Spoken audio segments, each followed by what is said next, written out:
سورہ البقرہ آیت نمبر 284. نحمدہ ونصلی علی رسولہ الکریم.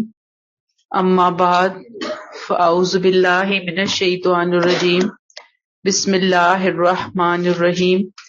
رب اشرح لی صدری ویسر لی امری واحلل عقدۃ من لسانی یفقہوا قولی. ربی زدنی علما. للہ ما فی السماوات و ما فی الارض. آسمانوں اور زمین میں جو ہے وہ سب کچھ اللہ کا ہے within bracket. اس لیے تم بھی اے بنی اسرائیل ایک دن اسی کی طرف لوٹائے جاؤ گے بریکٹ کلوز. جو کچھ تمہارے دلوں میں ہے اسے تم ظاہر کرو یا چھپاؤ، اللہ اس کا حساب تم سے لے گا. پھر جس کو وہ چاہے گا بخش دے گا اور جس کو چاہے گا سزا دے گا. اللہ ہر چیز پر قدرت رکھتا ہے. یہ سورہ البقرہ جیسی عظیم سورہ کا خاتمہ ہونے جا رہا ہے، جس میں آپ کو بتا چکی کہ آدھا حصہ بنی اسرائیل سے متعلق ہے اور آدھا بنی اسماعیل سے. بنی اسرائیل سے اللہ تعالیٰ نے اظہار اللہ تعلقی کیا، اظہار برات کیا. اب ایک بہت بے مثل دعا ہے جو یہاں سے آگے سکھائی جا رہی ہے. نئی امت کی زبان پہ یہ جاری ہو گئی ہے، جو رسول صلی اللہ علیہ وسلم پر ایمان لانے کے بعد ظاہری بات ہے بنی اسماعیل میں سے اٹھائی گئی، اس امت کی زبان سے یہ دعا جاری ہو. دعا کا طریقہ سکھا دیا، ادب سکھا دیا. یہاں سے اس عظیم سورہ کی 3 آیات ہیں، آخری 3 آیات، جس میں اللہ تعالیٰ نے اصل میں اہل ایمان کو یہ تعلیم دی کہ انہیں ہر وقت اللہ کے حضور اپنی یہ ریکویسٹ پیش کرتے رہنا. ریکویسٹ کا انداز ہے، دعا کا آغاز، دعا کا اظہار. اس سے پہلے توحید ہو رہی ہے، یہ توحید سے بات شروع کی گئی ہے، توحید کے حوالے سے بتائی گئی ہے. یہ سورہ فاتحہ کی طرح خود اللہ تعالی کی طرف سے یہ جو ملی ہے خوشخبری کے ساتھ، اس بات کی یہ گواہی ہے، ثبوت ہے کہ یہ انشاءاللہ جب بندے مانگیں گے تو اللہ حرف بحرف بندوں کی دعا کو قبول کرنے والا ہے، سننے والا ہے. یعنی سورہ الفاتحہ بھی جب ہم پڑھتے ہیں اللہ قبول کرتے ہیں. یہ آیات بھی ایسی ہی امپورٹنٹ ہیں کہ جب ہم پڑھیں گے انشاءاللہ تو قبول ہوں گی. اس دعا کے لفظ سے ساتھ میں جہاں قبولیت کا احساس انسان کو ہوتا ہے، بندہ مومن کو ہوتا ہے کہ اللہ نے تعلیم کی، اللہ نے سکھایا، قبول بھی وہی کرے گا. ساتھ ہی بندے کو پتہ چلتا ہے کہ اس کے اوپر ذمہ داری کتنی بڑی ہے جو اس امت پر ڈالی گئی ہے. اور ساتھ ہی یہ اعتراف بھی ہو رہا ہے کہ اللہ تعالیٰ پچھلی امتوں سے جو کمی پیشیاں ہوئیں، کوتاہیاں ہوئیں، جو ٹھوکریں انہوں نے کھائیں، اللہ تو ہمیں بچا لینا، اللہ وہ غلطیاں ہم سے نہ کروانا. اور اللہ تعالیٰ جو اپنی ذمہ داریاں ادا کرنے کے راستے میں کوئی جو مشکلات وغیرہ ہمیں پیش آ رہی ہیں، فیس کر رہے ہیں ہم، اور پھر ہمیں یہ بھی اندیشہ ہے کہ ہم بڑے کمزور ہیں، بڑے ناداں ہیں، بڑے جاہل بھی ہیں، پھر غفلت بھی ہے انسان کی سرشت کے اندر. اللہ تعالیٰ تو ہماری ان غلطیوں کوتاہیوں سے معاف فرما دے. یعنی یہ ایک طرح سے ریکویسٹ ہو گئی ہے. کیا کہا جا رہا ہے یہاں پہ؟ للہ ما فی السماوات و ما فی الارض. توحید کا اعلان ہے نا. آسمانوں اور زمین کی سب چیزوں کا تنہا اکیلا آل ان آل وارث صرف اللہ ہے. وَإِن تُبْدُوا مَا فِي أَنفُسِكُمْ أَوْ تُخْفُوهُ. جو کچھ تمہارے دلوں میں ہے اسے تم ظاہر کرو یا چھپاؤ، يُحَاسِبْكُمْ بِهِ اللَّهُ. اللہ اس کا حساب لے گا. أَنفُسِكُمْ تمہارے دلوں میں جو کچھ ہے. دلوں میں کیا کچھ ہوتا ہے؟ انسان کے ارادے، انسان کے خیالات، اس کی نیتیں. کچھ غیر ارادی ہوتے ہیں اور کچھ ارادی ہوتے ہیں اور کچھ غیر ارادی ہوتے ہیں. ارادی جو انسان پلان کر کے، جن کو انسان سوچ سمجھ کے اختیار کرتا ہے، اس کو اپنے ذہن میں جگہ دیتا ہے، ان خیالات، ان گمان، ان عقیدوں، ان نیتوں، ان سوچوں کو اپنے گھر میں رکھتا ہے، دل کے گھر میں رکھتا ہے، ذہن کے گھر کے اندر رکھتا ہے. ذہن بھی گھر ہے نا، دل بھی گھر ہے. ایک بندہ خود دروازے کھولتا ہے کہ آؤ، دعوت دیتا ہے، آؤ میں نے تمہیں سوچنا ہے، آؤ میں نے تمہیں یہاں رکھنا ہے، آؤ میں نے تم پر ہی سوچنا ہے. تو اگر وہ اچھے ہیں تو اجر کا ذریعہ ہے انشاءاللہ تعالی، دنیا اور آخرت دونوں میں.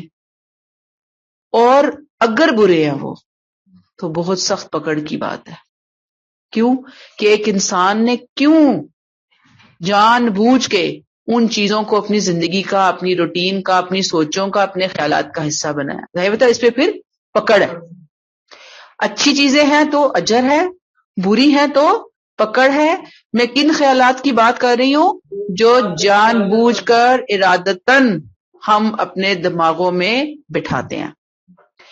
غیر ارادی خیالات اگر وہ اچھے ہیں، اچھی نیت ہے، پازیٹیو ہے، تو اس کا بھی اجر ہے. لیکن اگر وہ برے ہیں، یعنی غیر ارادی خیالات کی بات ہو رہی ہے، اگر غیر ارادی خیال برا ہے تو جب تک ہم اس کے اوپر عمل نہیں کرتے، جب تک ہم اپنی زبان سے ادا کر کے اس کو سامنے نہیں لے کر آتے، اس کو کوئی رنگ شکل نہیں دیتے، اس وقت تک اس کے اوپر پکڑ نہیں ہے. سمجھ آ گئی؟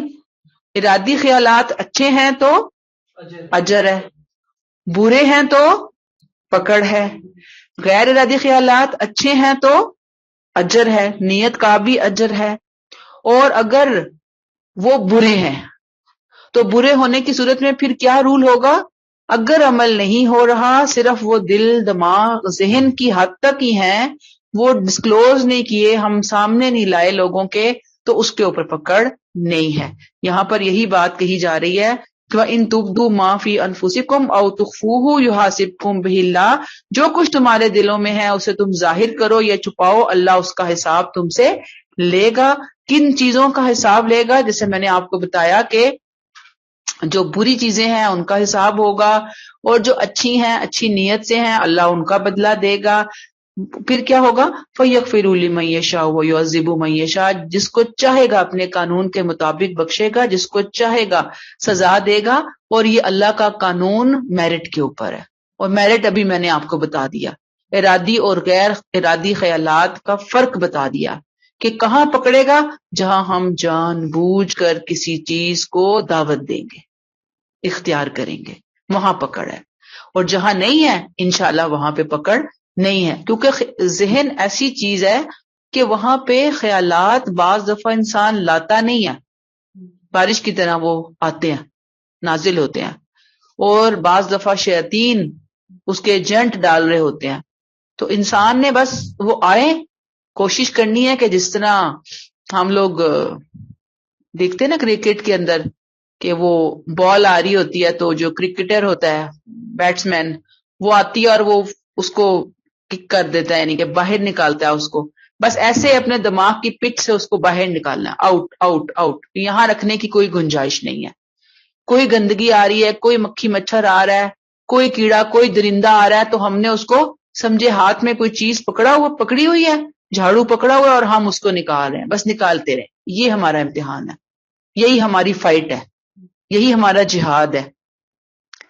تو بہرحال گندی باتیں، غلط خیالات، غلط سوچ آ رہی ہے، فلاں برائی کر لو، فلاں غلط کام کر لو، تو جب تک ہم وہ کر نہیں رہے نا، وہ آ رہی ہیں چیزیں، کوئی حرج نہیں، آپ ان کو نہیں سوچ رہے، پھر آ جاتی ہے.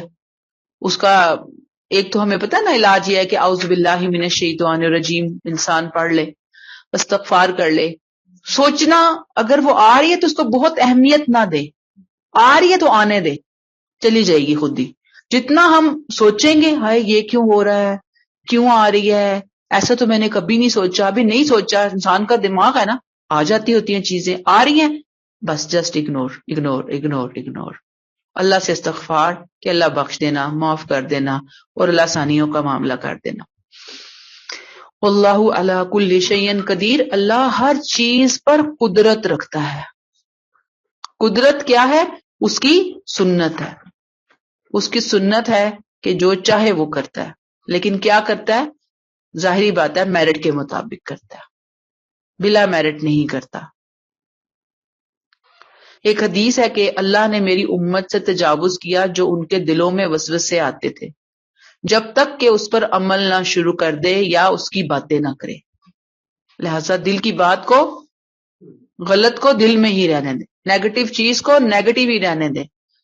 اس سے ایک نقصان بھی ہوتا ہے نا کہ جب ہم نیگیٹیوٹی کو لے کر آتے ہیں نا تو پھر وہ پھیلنا شروع ہوتی ہیں باتیں، پھر دوسرے کے دماغ میں بھی آنا شروع ہوتی ہیں باتیں، پھر نقصان ہو جاتا ہے اس کا. آیت نمبر 285، تم نہیں مانتے تو اس کا نتیجہ بھی تمہیں ہی دیکھنا ہے. Bracket close. آمن الرسول بما انزل الیہ من ربہ والمؤمنون، ہمارے پیغمبر نے اس چیز کو مان لیا جو اس کے پروردگار کی طرف سے اس پر نازل کی گئی، اور اس کے ماننے والوں نے بھی. یہ سب کے سب اللہ، اس کے فرشتوں، اس کی کتابوں اور اس کے پیغمبروں پر ایمان لے آئے. ان کا اقرار ہے ود ان بریکٹ کلوز کہ ہم اللہ کے پیغمبروں میں کسی کے درمیان کوئی فرق نہیں کرتے، اور انہوں نے کہہ دیا ہم نے سنا اور سر اطاعت جھکا دیا. پروردگار، ہم تجھ سے اپنی خطاؤں کی معافی کے طالب ہیں، ہمیں لوٹ کر تیرے ہی حضور پہنچنا ہے. اصل میں آپ کو بتا رہی ہوں کہ یہود کو اللہ اگنور کر رہے ہیں نا، بنی اسرائیل کو. اتمام حجت ہو گیا ہے، نئی امت کی بنیادیں رکھی جا رہی ہیں. بات وہیں پہنچ گئی جہاں سے شروع ہوئی تھی کہ اس کتاب سے ہدایت وہی پائیں گے ہدی للمتقین، خدا سے ڈرنے والے.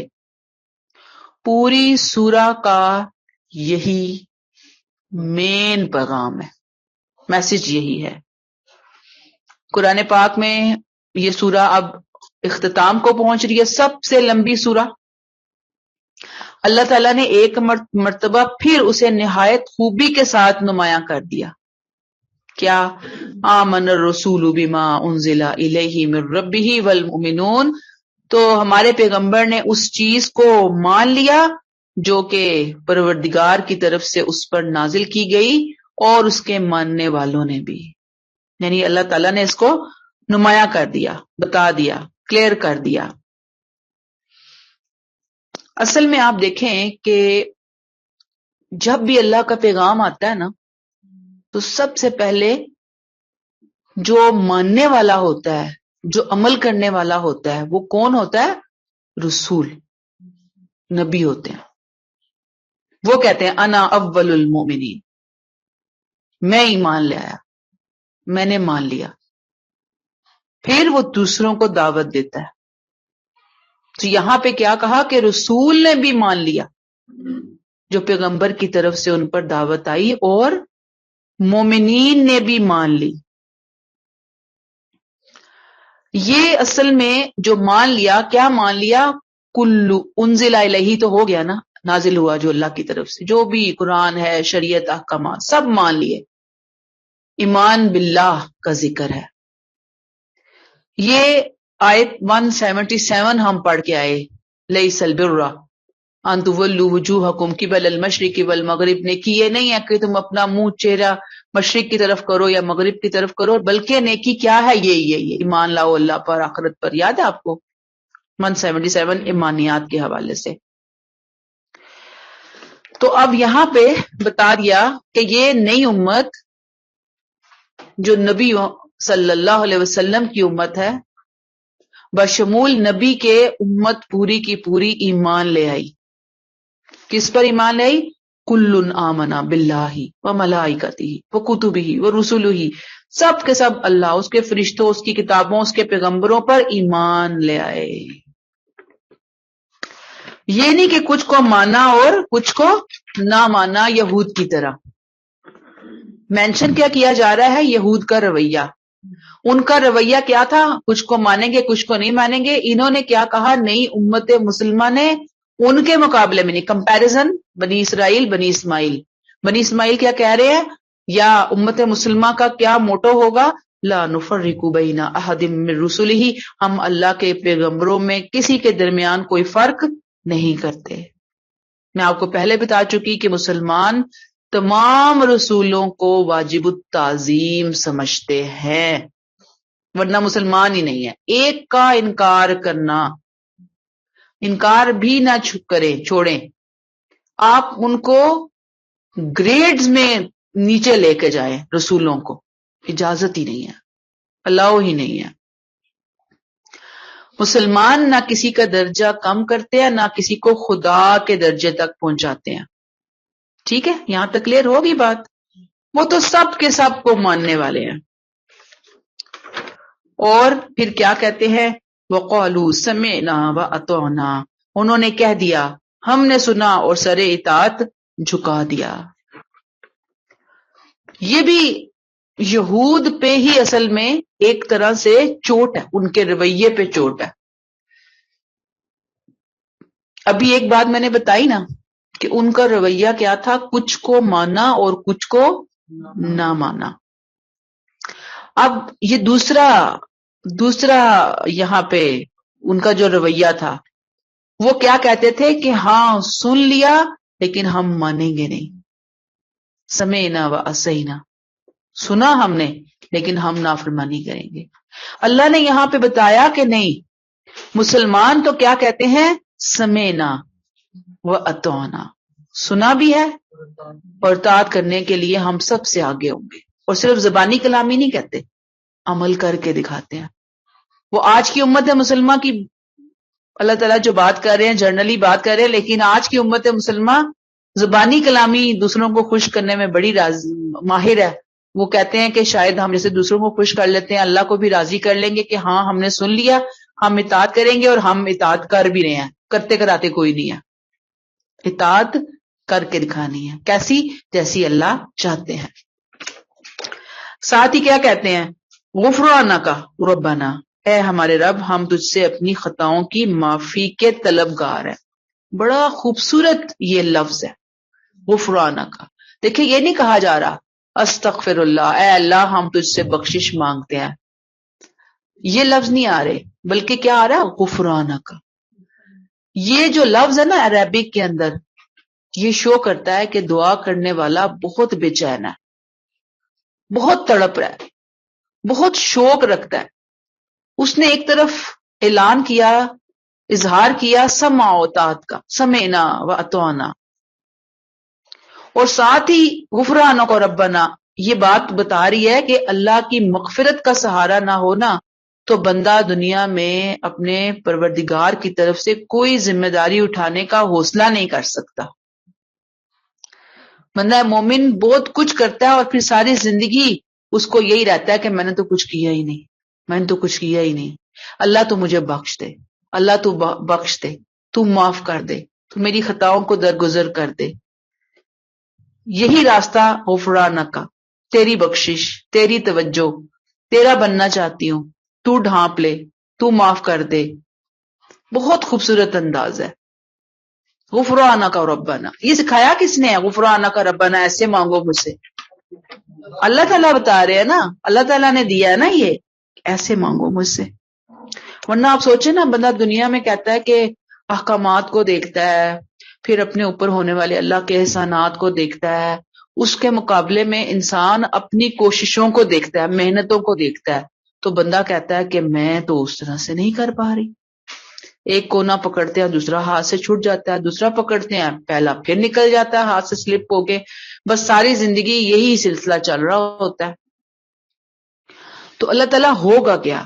ہوگا یہی، اپنی طرف سے پوری کوشش کی جائے گی، پوری توجہ شوق اس کے راستے میں لگایا جائے گا، اور پھر اس کے ساتھ یہ دعائیں کی جائیں گی کہ اے اللہ ہم نے سنا، ہم فرما بردار ہیں، اطاعت گزار ہیں، ہم باغی نہیں ہیں. اے اللہ جو ہم سے کمی کوتاہیاں ہوئی ہیں، غفرانک ربنا، اے اللہ تو ہمیں بخش دے، تو ہمیں معاف فرما دے.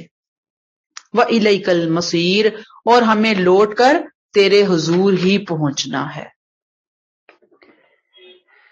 مکمل طور پر ہم نے اپنے آپ کو اے اللہ تیرے حوالے کر دیا. اصل میں یہاں پہ یہود و نصارہ کے اوپر ان کا ایک اور پہلو نمایاں کیا جا رہا ہے. جیسے میں نے کہا نا ابھی دو ہم نے پڑھے ہیں، کچھ کو مانتے کچھ کو نہ مانتے. کہتے سن لیا، دل سے کہتے کوئی نہیں مانیں گے ہم.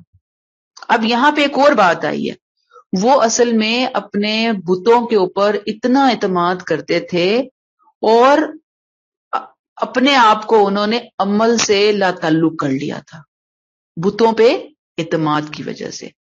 عمل کہتے تھے عمل کی ضرورت نہیں ہے، سمع و اطاعت کی ضرورت نہیں ہے.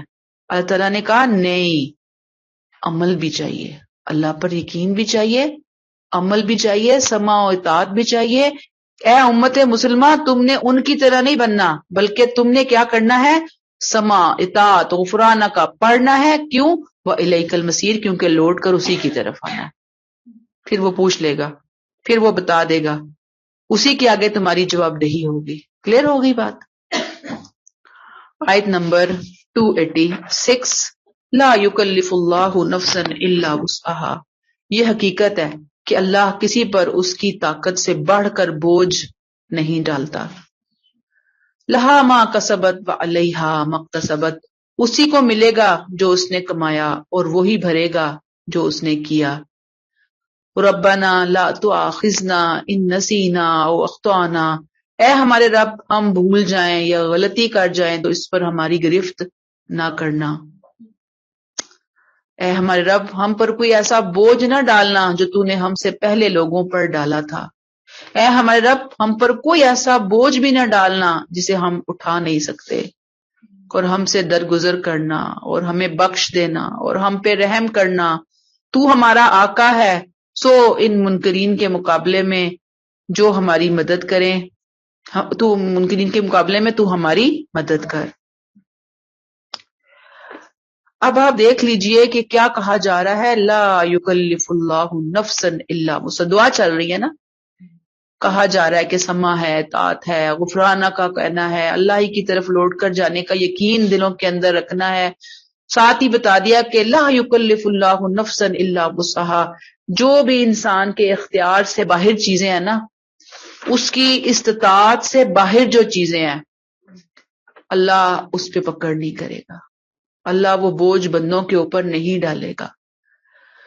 ہر ایک کا حساب اس کی صلاحیتوں، اس کے علم، اس کی سہولیات، اس کی آسانیوں، اس کی طاقت، اس کے ریسورسز، اس کو ملنے والی جو کمفرٹ زون ہے، اس کے مطابق اس کا امتحان ہوگا، اس کا حساب ہوگا. کیا کہا گیا؟ لا یکلف اللہ نفسا الا وسعها. اللہ کسی پر اس کی طاقت سے بڑھ کر بوجھ نہیں ڈالتا. جتنا جس کے پاس ہے اتنا اس کا حساب ہے. مراد یہ یہاں پر جو چیز کسی کے پاس ہے ہی نہیں اس کا حساب بھی نہیں ہے، یہ بتایا جا رہا ہے یہاں پہ. آپ دیکھیں کہ جس کو جتنا زیادہ ملا ہے اس نے اتنا ہی حساب دینا. مثلا ایک شخص ہے، اس کو 10 لاکھ روپیہ ملا ہوا ہے، اس نے 10 لاکھ کا حساب دینا ہے. ایک شخص ہے جس کے پاس 5,000 بھی نہیں ہوتے، تو اب یہ تو زیادتی ہے نا کہ 5,000 والے سے 10 لاکھ والے کے برابر کا حساب لیا جائے. بات سمجھ میں آ گئی نا؟ کسی نفس پر اس کی وسعت سے بڑھ کر اللہ بوجھ نہیں ڈالتے. مراد حساب اتنا ہی ہوگا جتنا جس کو ملا ہے. عموماً ہم دنیا کی ان چیزوں کو اپنے لیے فخر کا ذریعہ بناتے ہیں، غرور کا ذریعہ بناتے ہیں، اچھلتے ہیں، کودتے ہیں، دوسروں کو اپنے سے حقیر سمجھ رہے ہوتے ہیں، اور یہ بھول جاتے ہیں کہ یہ سب تو جتنا مجھے زیادہ ملا ہے دوسرے کو نہیں ملا. میں تو بہت سخت شکنجے میں آنے والی ہوں اگر میں نے اس کا حق ادا نہ کیا، اگر میں نے شکر ادا نہ کیا، اگر میں نے قدر نہ کی اپنے رب کی، اگر میں نے